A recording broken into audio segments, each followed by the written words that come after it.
Assalamualaikum warahmatullahi wabarakatuh. Perkenalkan, kami dari kelompok 15 akan menjelaskan materi yang berjudul Implementasi Perbankan Syariah di Indonesia.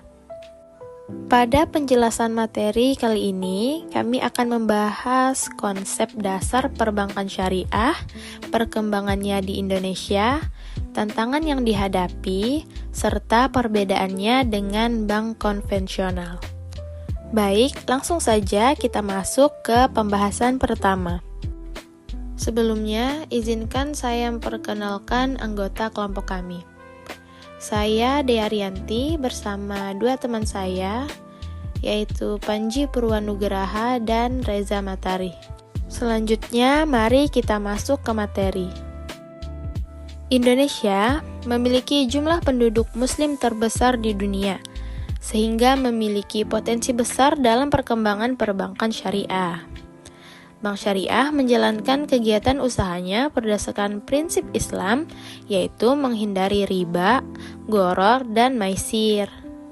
Perbankan syariah di Indonesia dimulai sejak berdirinya Bank Muamalat pada tahun 1992.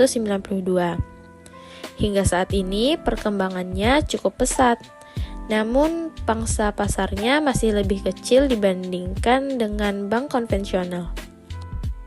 Pada materi ini, ada 4 hal yang akan kita bahas, yaitu konsep dasar bank syariah, perkembangannya di Indonesia, tantangan yang dihadapi, dan perbedaannya dengan bank konvensional. Tujuan dari pembahasan ini adalah untuk memahami bagaimana implementasi perbankan syariah di Indonesia, serta mengetahui solusi terhadap berbagai hambatan yang masih ada. Perbankan syariah merupakan sistem perbankan yang berlandaskan dengan Al-Quran, hadis, dan fatwa DSN MUI. Perbedaannya dengan bank konvensional adalah bank syariah tidak menggunakan sistem bunga, melainkan sistem bagi hasil yang lebih adil bagi kedua belah pihak. Selain itu, bank syariah hanya membiayai usaha yang halal. Produk yang umum digunakan antara lain yaitu mudharabah dan musyarakah untuk pendanaan, serta murabahah dan ijarah untuk pembiayaan. Baik, demikian penjelasan mengenai konsep dasar perbankan syariah. Selanjutnya, materi mengenai perkembangan perbankan syariah di Indonesia yang akan disampaikan oleh teman saya.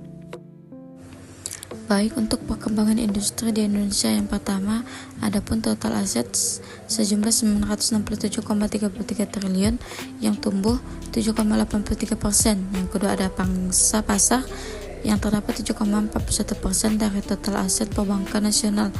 Yang ketiga, ada pembiayaan sejumlah 666,04 triliun. Yang kelima, ada kontribusi HVC sektor halal value chain penyumbang 27% terhadap PDB. Yang kelima, ada kebijakan roadmap RP3S1 2023-2027 dan konsolidasi bank syariah. Selanjutnya, adapun tantangan 1. Regulasi dan literasi. Yang pertama, ada regulasi. Yang kedua, belum terintegrasi penuh antara fatwa DSN MUI dan regulasi OJK atau BI. Yang ketiga, ada biaya kepatuhan yang tinggi bagi bank skala menengah kecil. Yang keempat, ada literasi dan inklusi SNLK 2025.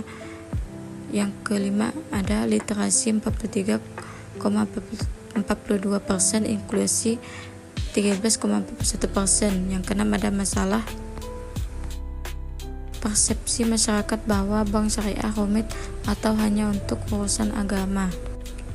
Untuk tantangan kedua, digitalisasi. Yang pertama, ada kesenjangan infrastruktur akses terbatas di daerah pelosok. Yang kedua, ada teknologi fitur mobil bank-in masih tertinggal dan belum optimal integrasi dengan marketplace. Yang ketiga, ada SDM, kurangnya tenaga ahli yang paham aspek IT sekaligus prinsip syariah.